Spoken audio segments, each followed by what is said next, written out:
Viశ్వశర్మ go back. Himanta Biswa Sharma lay. Himanta Biswa Sharma go back. Himanta Biswa Sharma go back. Himanta Biswa Sharma go back. Himanta Biswa Sharma go back. Moदी Sarkar go back. Moदी Sarkar go back.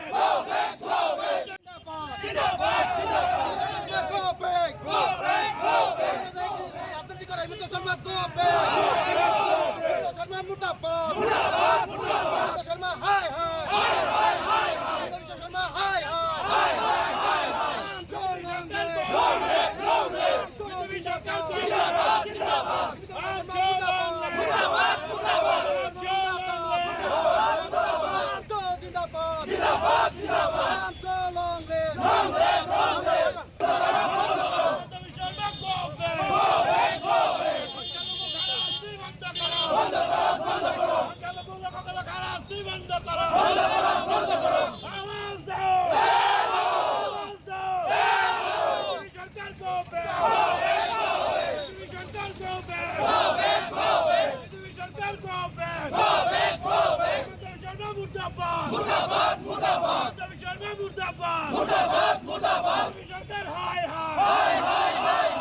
আজি চাওক আমি পট্টলিকা দা কৰাৰ আগতে পুলিচে আমাৰ পৰা কাঢ়ি লৈ গৈছে পুলিচে আমাক পট্টলিকা দা কৰিব দিয়া নাই আজি দেখা গ'ল যে পুলিচে অৰ্থাৎ আমচুৰ আন্দোলনত ভয় খাইছে মুখ্যমন্ত্ৰীয়ে ভয় খাইছে পুলিচক ইনষ্ট্ৰাকশ্যন দিছে আমাক মানে কাৰ্যসূচী যাতে ৰূপায়ণ কৰিবলৈ দিয়া নহয় চাওক আপোনালোকে সকলোৱে জানে বৰ্তমান অসমৰ মুখ্যমন্ত্ৰী ঘৃণাৰ সদাগৰত ৰূপান্তৰিত হোৱা এজন মুখ্যমন্ত্ৰী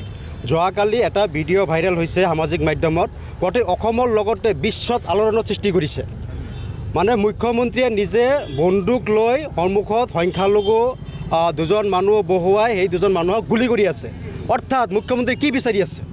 কি বুজাব খুজি আছে অসমত সদায়ে সাম্প্ৰদায়িক ৰাজনীতি কৰি সাম্প্ৰদায়িক বিষয়ব বিয়পাব বিচাৰিছে আৰু এটা পক্ষক অৰ্থাৎ সংখ্যালঘু জনসাধাৰণক কেনেকৈ নিক্ষেপ কৰা যায় সেই কুটিল ৰাজনীতিত সংখ্যালঘু ৰাইজক মাৰাৰ ষড়যন্ত্ৰ কৰি আছে মুখ্যমন্ত্ৰী মহোদয়ে এজন সংবিধানৰ শপত খাই গণতন্ত্ৰক হত্যা কৰা এজন মুখ্যমন্ত্ৰী হিমন্ত বিশ্ব শৰ্মাই সকলো সময়তে একপক্ষীয়ভাৱে সংখ্যালঘু ৰাইজক টাৰ্গেট কৰি বিভিন্ন ধৰণৰ মন্তব্যৰ লগতে যোৱাকালি যি ভিডিঅ' বাৰ্তা এটা দিব বিচাৰিছে তাক আমি ধিক্কাৰ জনাইছোঁ গৰিহণা দিছোঁ যে বিজেপিৰ যি সামাজিক পৃষ্ঠা আছিলে তেওঁলোকে তাত এখন সাম্প্ৰদায়িক এটা ভিডিঅ' তেওঁলোকে তাত আপলোড কৰিছিলে কিন্তু তাত দেখিছে যে মুখ্যমন্ত্ৰী স্বয়ং নিজে ৰাইফলেৰে মুছলমান মানুহক গুলিয়াই আছিলে সেইটো ভিডিঅ' এটা